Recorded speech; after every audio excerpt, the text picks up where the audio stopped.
Well, hello, I am Matt Williamson, and I am coming at you again for the fourth time this week.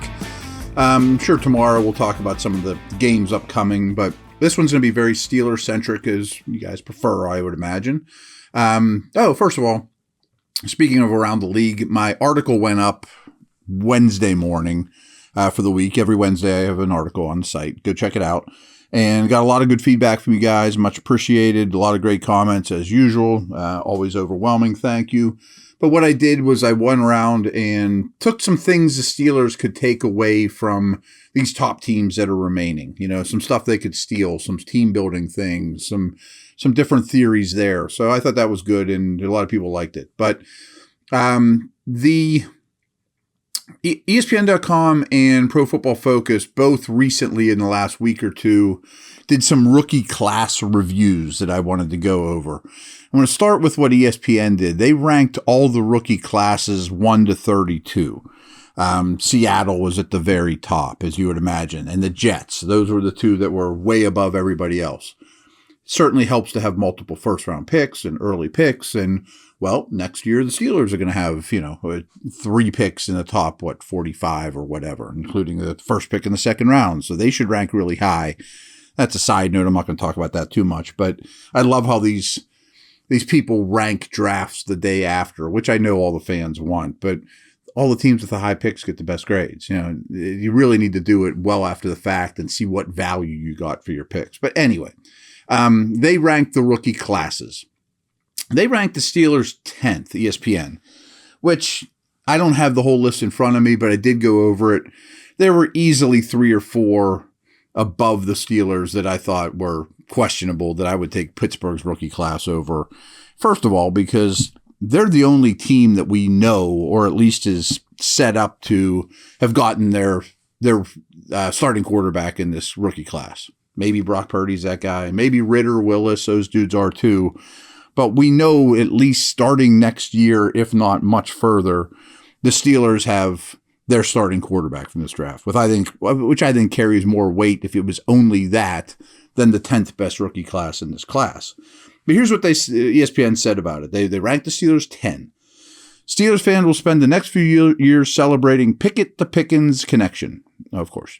Quarterback Kenny Pickett started for most of the season and put up a moderate 51.4 QBR.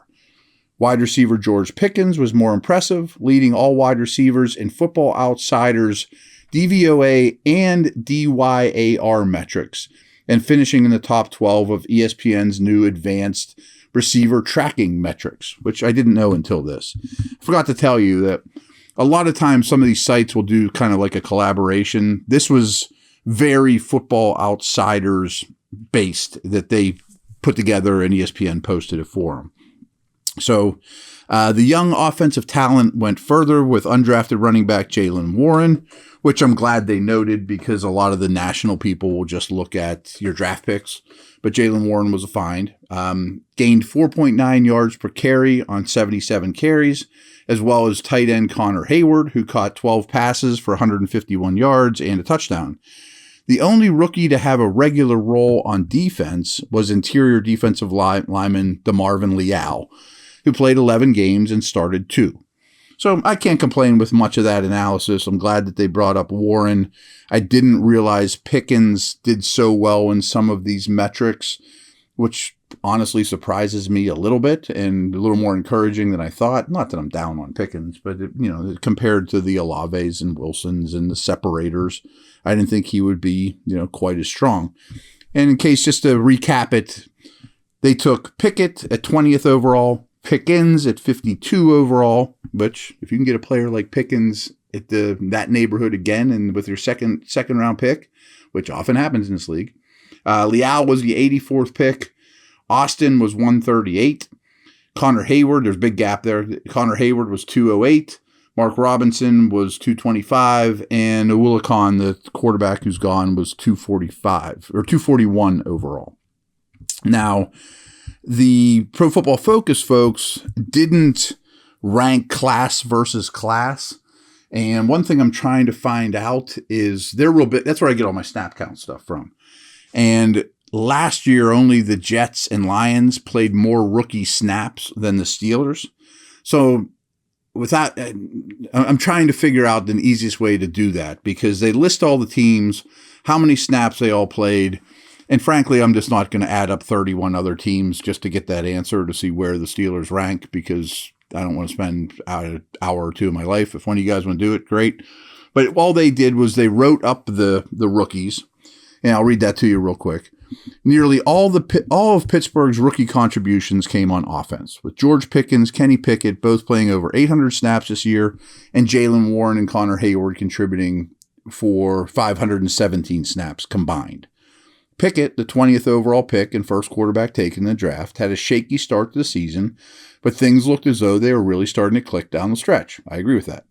From weeks 12 to 18, Pickett's 88.9 passing grade ranked second among the 30 QBs who attempted at least 100 passes. That includes Mahomes, Burrow, Herbert, Allen. So his passing grade was second from week 12 on. He also ranked second over that stretch with a 6.9 big-time throw rate, while ranking first with just a 1.1 turnover-worthy play rate. That's big-time stuff, guys. I mean, I know the back of his football card and your fantasy team didn't love Kenny Pickett, but that type of stuff, again, week 12 to week 18, 88.9 passing grade, ranked second among the 30 quarterbacks who attempted at least 100 passes. Also ranked second over that stretch with his big-time throw rate, and first with his turnover-worthy play rate. Again, big-time stuff there. I'm very impressed with that. And numbers don't mean everything, and Pro Football ranks focus ranks don't mean everything. But they did have a final grade for all the rookies as well as snaps played. Pickett ended up with a 75.5 overall grade, which is very good. Played 804 snaps. Connor Hayward had a 74.1 grade for PFF, played 175 snaps. I really think his role is growing. Warren had a 73.8, played 342 snaps. Pickens with a 68.8, he played 882. And then the last two aren't nearly as good. DeMarvin Leal had a 46 grade, but only on 175 snaps. Mark Robinson only played 44 snaps, and had a 27.6 grade. So they only played 6 rookies total. Yeah, or maybe there's some others that have like 1 or 2 snaps and didn't make the team or whatever.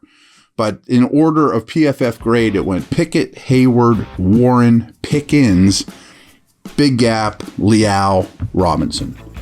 I'll be back with a couple other little nuggets here too that are similar right after this.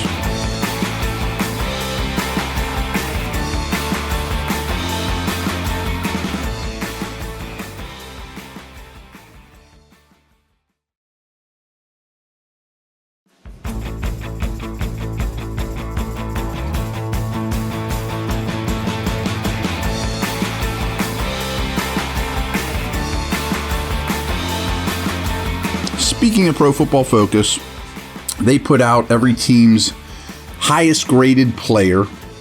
That was Cam Hayward. He was an 89.7. 90 is like an elite grade for them. So he's right behind the 90 number. Hayward has been a model of consistency in Pittsburgh, and this was his 4th straight season with an overall grade of 89 or better. That's like Hall of Fame stuff, to be honest with you. He finished 4th in run stops among interior defensive tackles with 43 and recorded 12 sacks. There aren't many interior defensive tackles in the league who are this consistent and dominant in both phases of the game. Extremely well said. Couldn't agree more. Biggest surprise, Alex Highsmith ends up with a 78 grade. Highsmith finished the 2022 season with 15 sacks and 15 sacks and 55 pressures, both of which were career highs. Despite not having TJ Watt opposite of him for a big chunk of the season, Highsmith was able to be productive for the Steelers. Going into the final year of his rookie contract, he should be in for a big payday from the Steelers. Couldn't agree more with all that as well. And I think it was very telling that Highsmith didn't miss a beat. In fact, got better from previous seasons, even without Watt. To me, that is very, very important here. So another thing, I'm not even sure where I got this one from, but I'm looking at a couple charts, and they split these charts up by offense and defense to see exactly where the teams might need to allocate their resources this offseason to replace guys that are leaving maybe. So this chart shows what you could lose in free agency. And I'm not going to talk charts with you guys, but the Steelers are such an amazing outlier on this. Is one of the axes is cumulative dollar value of offense, what they're invested. This is offensive team snaps and cumulative dollar value of offenses that they're set to lose in free agency. So the bottom is offensive snaps lost to free agency. For example, the Giants are the most. They're set to lose over 6,000 snaps from their offense. The Cardinals are really high. Tennessee's over 5,000 snaps that they're set to lose potentially in offense. So those are like the top right. Like if you look at a chart, they're all the way to the right and all the way up. Like they're in the top right. Giants, Cardinals, Chiefs, Raiders, Titans. But way, way, way down in the bottom left by themselves are the Steelers. They are lowest on both of those categories. And here's what they say about it. So they say the Chiefs aren't quite as high on snaps, but have both starting tackles as well as wide receiver Juju Smith-Schuster potentially set to hit the open market. All those positions are very expensive now, receivers, tackles. On the other end of the spectrum, the Steelers have a bevy of key playmakers on rookie contracts, including Pickett, Pickens, Freiermuth, Najee, Jalen Warren, amongst others. They made a key free agent additions last offseason, most notably guard James Daniels, and will look for growth from young internal players to improve their offense this year. The Steelers, so then the opposite they talk about are the Steelers are then represented in the exact opposite position with this below chart, a different chart, which again shows the snaps in a cumulative WAR, which is wins above replacement, earned by rookie contract players on offense who return in 2023.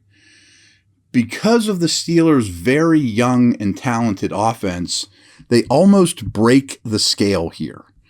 And again, this is the kind of the opposite way of looking at it. Like, what did you get out of your young guys? Rookie contract offensive snaps. They're most in the league by far. They're at like 12,000 guys on their rookie year snaps. I mean, the Chargers are slightly over 11,000. The Bears are slightly over 10,000. No one else is even close. And then rookie contract offensive WAR. And what that, again, WAR is wins above replacement. And that's just their metric of how good you are. It's kind of like the VOA or whatever, EPA. And they are way above everybody else. The Bengals are second, and that's Jamar Chase. That's Burrow. That's Higgins. They're second. The Jags are third. The Eagles are fourth. All three of those teams were alive a couple days ago in the playoffs. So again, you look at this chart and some teams like in the bottom left are the Bills, the Raiders, the Saints, the Rams. Expensive guys, that are producing for their offense. And way, way, way, way up in the top right corner is the Steelers standing alone. So I thought that was pretty interesting. I mean, when you're that much of an outlier, I think it's noteworthy. And their offense is really an outlier in terms of production versus spending, incorporating youth is really the way to sum that up. So I thought that was fun. We will talk tomorrow. Over and out.